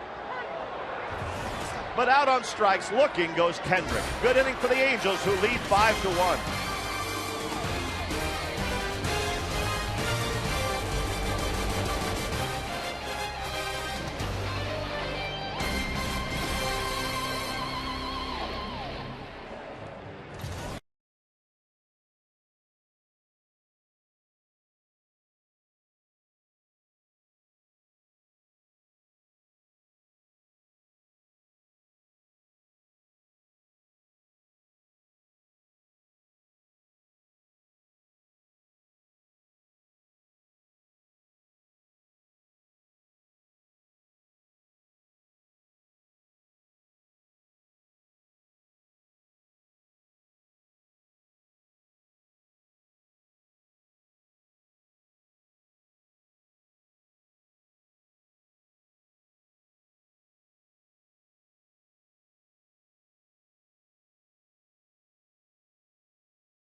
Two hits. One of them a home run by Aaron Hill for the Blue Jays' only run.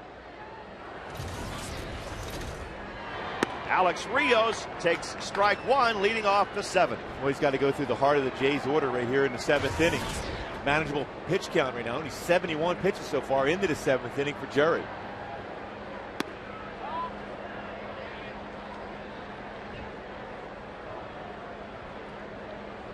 There's Bueller. That's another unbelievably good movie. There's a fly ball into center field by Rios. And Torrey Hunter makes the play.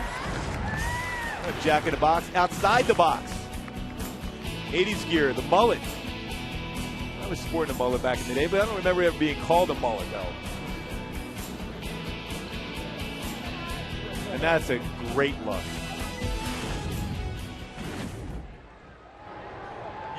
You did have a mullet, didn't you?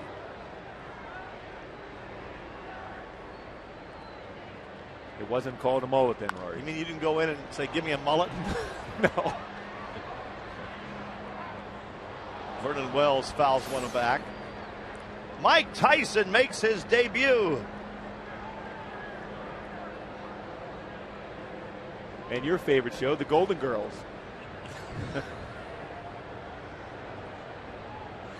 Michael J. Fox at Back to the Future.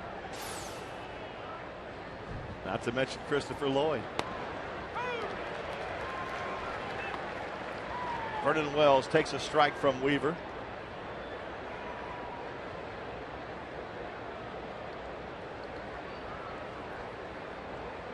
Never quite cleared your mind of The Golden Girls yet, have you? I was just trying to think of some of my favorite episodes. Down goes Wells.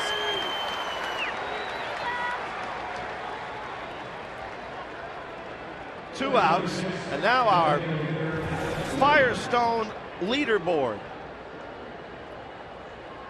Team batting averages. Toronto at the top at 297. Cito Gaston's club at the Angels. Mike Scioscia's club right behind at 283.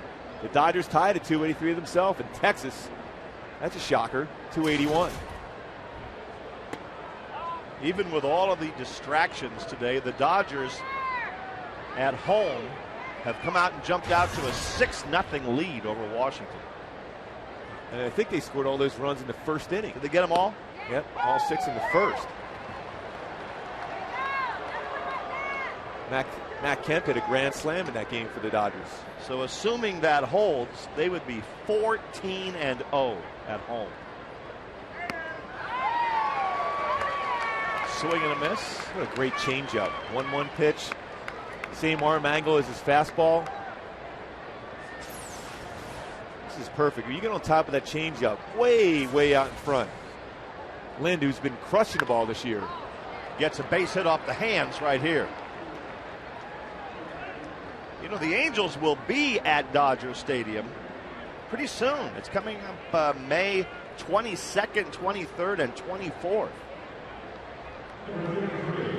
Missed a pitch too. Most times any ball is flared in the outfield, it's going to be an elevated pitch, but a good fastball after the changeup got right in this part of the bat. This is where a hitter wants to hit on this part, but he jammed them, but still strong enough to be able to fight it off in the center field for a base hit. Scott Rowland at the plate. Pops one up. Shallow right field. Abreu coming in. And that's the inning. The Blue Jays are out. We've reached the 7th inning stretch at the Big A.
Our Jaguar performer, Rod Carew, his 3,000th hit came on August 4th, 1985 against the Minnesota Twins.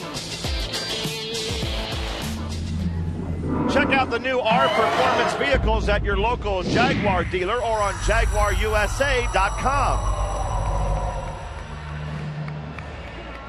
There's that number, 29. Rod got that hit, number 3,000, off of Frank Viola.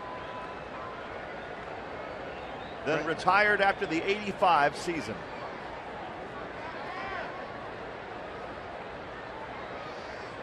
Jeff Mathis, who was about 2 years old at the time, steps in to lead off the bottom of the 7th.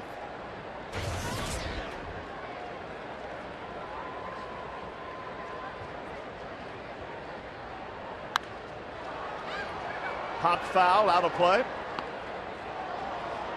1 ball, 1 strike to Mathis. The Angels with a 5-1 lead here in the bottom of the 7th.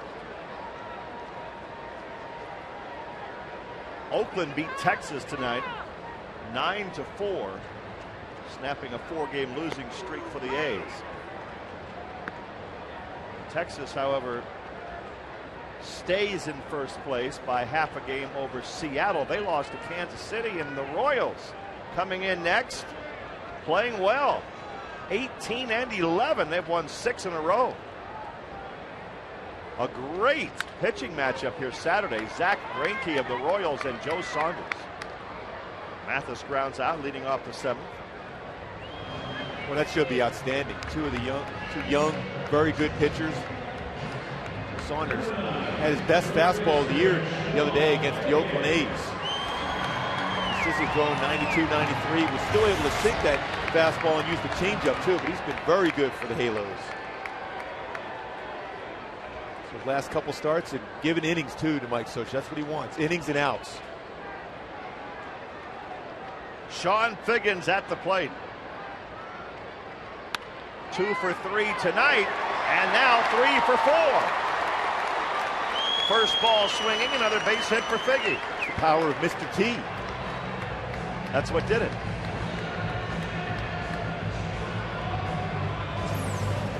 Good swing again. His ability to go the other way. The threat of the bunt. You got Scott rolling in. Fastball on the outside part of the plate. Stay with it. And get a ground ball by Scutaro in the base. That's perfect balance right here. You can see right there. Getting in there and then in there across there to be able to drive it into left field for that base hit. Staying back, trusting the hands. Meiser is Turris at the plate for the Angels.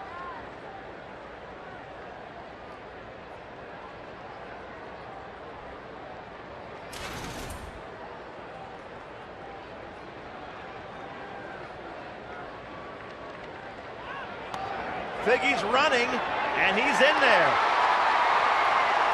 All the way to third base.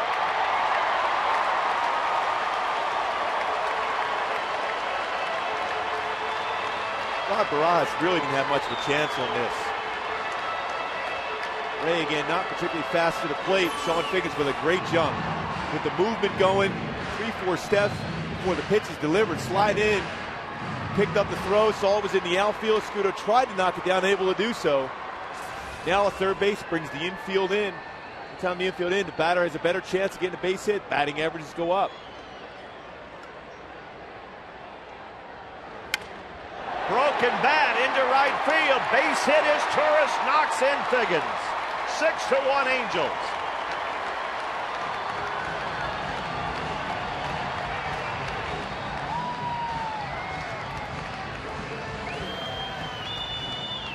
And that might be it for Ray. The Blue Jays will go to the bullpen. And the Angels have opened up a 5-run lead.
have knocked Ray out. Bill Murphy comes in to take his place. Angel fans, spend your Friday nights at the Big A watching exciting Angels baseball that is followed by one of the best fireworks shows in the Southland.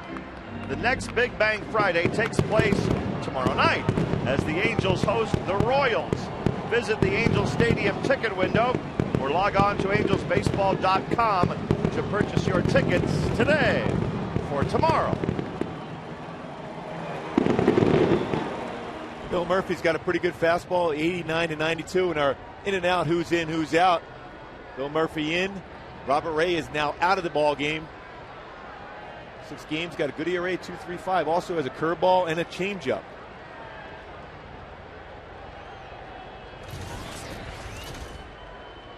Bobby Abreu at the plate. Well, Murphy might be excited to be here. Born in Anaheim. Went to high school in Riverside. And then went on to Cal State Fullerton.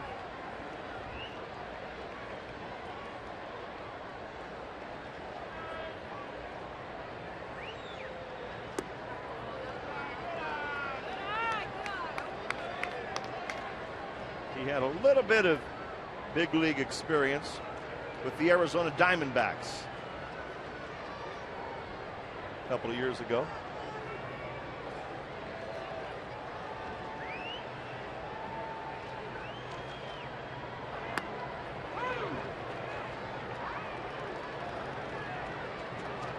One and two to Abreu.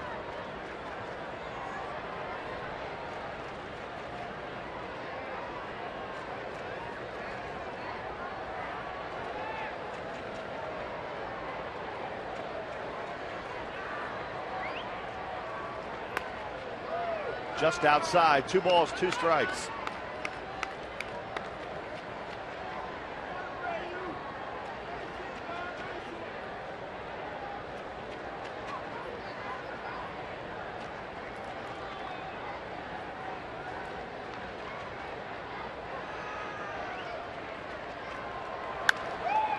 In the air, right down the left field line. Snyder coming hard and in foul territory, makes a nice catch. Good play by Snyder. Well, he had to go a long way to make this play also, and that wall is not all that forgiving. On the line here, both right and left field. A good read. Ball tailing away, left-handed batter. The ball's going to go away from him. Looking at the baseball all the way. Right into the wall. Nice play. Long way to get that ball. 2 outs. Torrey Hunter at the plate.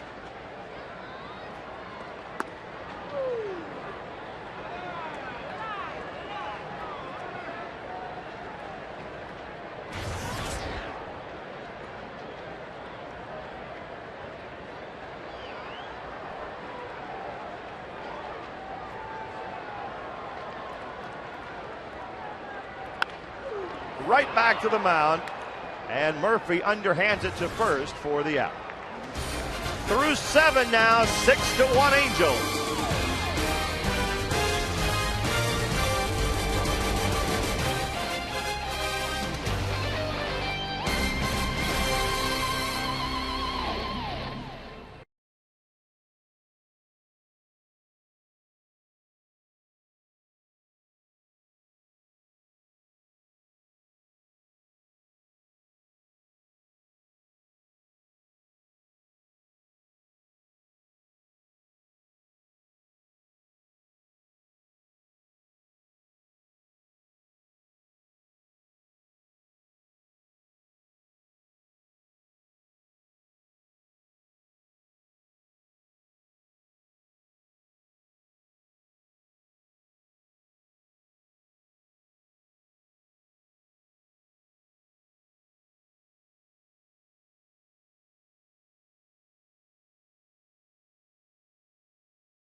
Jared Weaver threw 15 pitches in the first inning.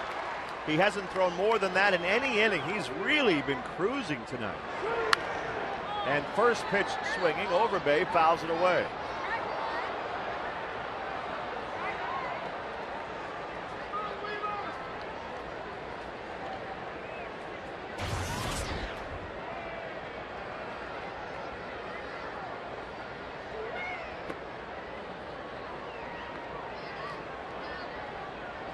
One ball, one strike to Lyle Overbay. After the way the Blue Jays hit the ball last night, Weaver's just shut him down tonight, Gooby. He mixes pitches so well. He doesn't give the Blue Jays a look or a pattern, and they can go up there and think they're going to get a good swing against him. Fastballs and using the changeup, his curveball and slider, very good. 7 innings pitched. Only 3 hits allowed, that 1 earned run. The big number, though, 0 walks. He really has a shot at a complete game. This will be his 85th pitch, and he needs now 5 more outs as he gets Overbay on the ground ball. This offense of the Blue Jays is way up there in just about every category. The batting average nearly 300, or averaging over 6 runs a game. 115 extra base hits. Rod Barajas at the plate.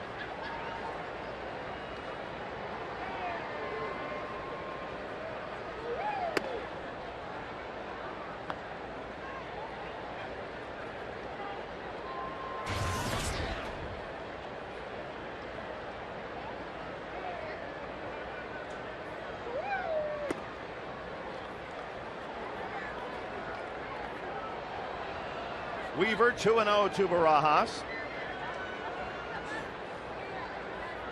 Jared behind in the count, 2-0. But also they're up 6-1 in this game. This is where he's going to challenge him with the fastball.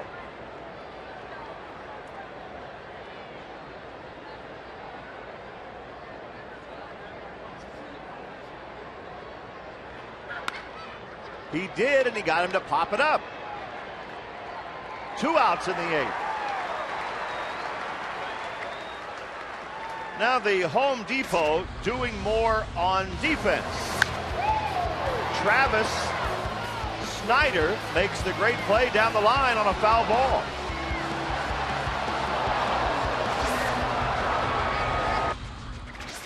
Doing more on defense, Home Depot.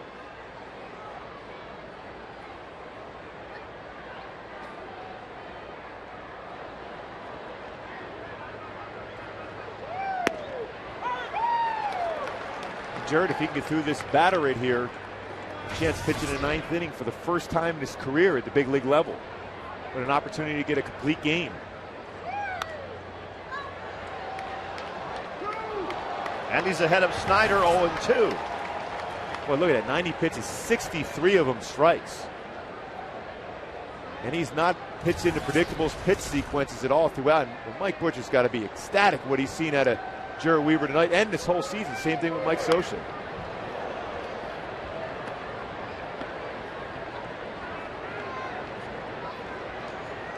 (0-2) to Snyder. The Blue Jays, with those numbers we showed you a moment ago, they haven't had too many nights like this year. They have 1 run on 3 hits in the 8th inning.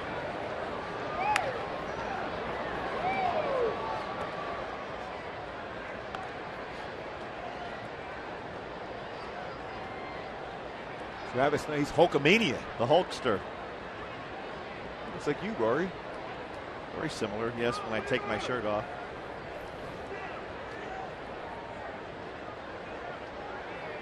(0-2) to Snyder.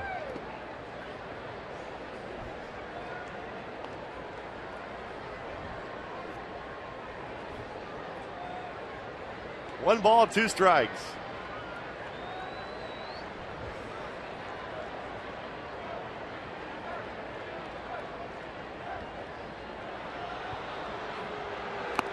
And down he goes. What a game it's been for Weaver. We go to the bottom of the 8th. 6-1 Angels. Some high gas by Jared Weaver. Gets the punch out. The end of top of the 8th.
Kendry Morales leads off for the Angels in the 8th.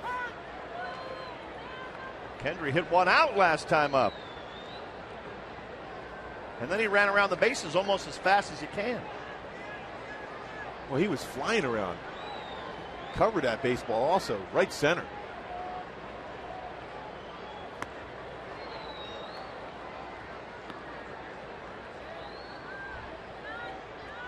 What do you think about your old ball club, the Kansas City Royals, coming in here tomorrow night? Well, that should be a great series.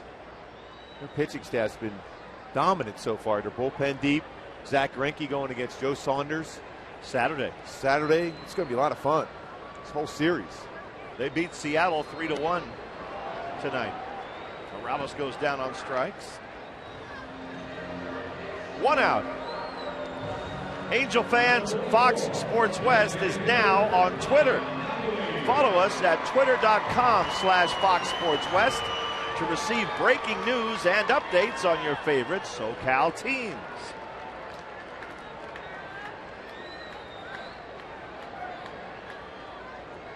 Mike Napoli up there now.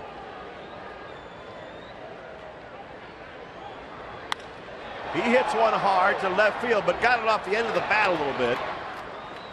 Snyder's able to make the play. 2 down.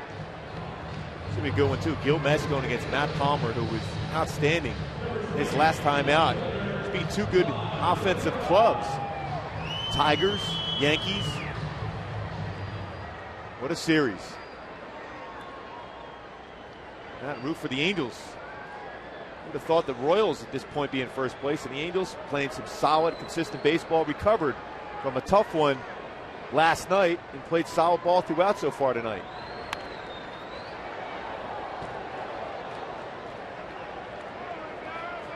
Oh, 1 to Juan Rivera.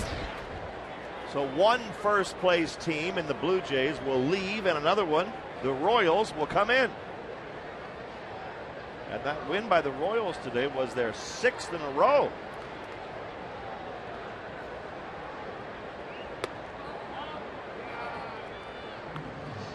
Pretty good club coming after the Royals, too. The Red Sox, starting on Tuesday. And all they did today was beat Cleveland 13-3. Quite a homestand. Into center field, hanging up for Wells. And the Angels go out in order. The 9th inning is next. The Angels have a 5-run lead.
Blue Jays 1.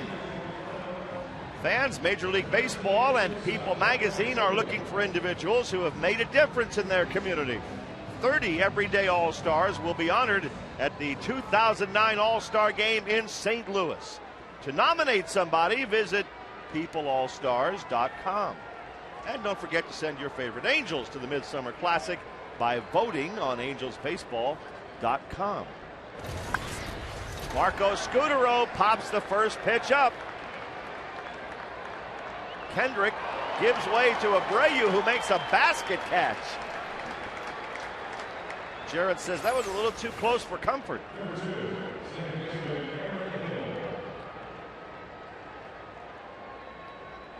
One out in the ninth. What a game for Jared Weaver tonight. Over 8 1/3, 1 run, 3 hits. One of them was a home run. Otherwise, he'd have a shutout. No walks, 7 strikeouts. This is the guy that hit the home run, Aaron Hill. It wasn't inappropriate. Goose Gossage was talking in the 3rd inning about starters being satisfied with 5 innings. He likes old school. Well, this is old school tonight. Jared Weaver going for that CG, his first of his career.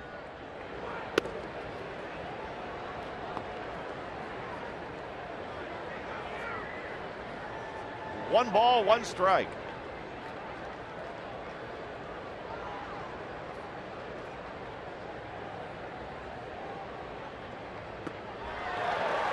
He had Hill badly fooled on that breaking ball. The ability to throw that secondary pitch, the curveball, the slider, the changeup throughout this game. On top of that, too, his mechanics have been very good. Always going towards the plate. Not falling off towards first, which he could do on occasion if he's out of whack a little bit. But Mike Butcher has got to be ecstatic watching his pupil out there dealing. Fly ball center field. He hit it pretty well. Torrey Hunter races back, and Torrey makes the catch. Weaver likes it. 2 outs in the 9th inning. And Butcher says, hey, 1 more out, and he has that complete game. And you know what? It's a big deal for a starting pitcher to get that, especially your first one, so you don't have to answer that question anymore. When are you going to get your first complete game? Well, if he can get this last out here, he's got his first, and a dominant performance against the best offensive club in baseball. This is pitch number 100 on Weaver's night. Strike 1 to Alex Rios. And the crowd appreciating the effort by Jared. Standing as he gets strike 2 to Rios. What a changeup. Look at the fans going crazy here. They sense it. And the teammates up on the top step of the dugout. Fastball just missed. He tried to finish him off.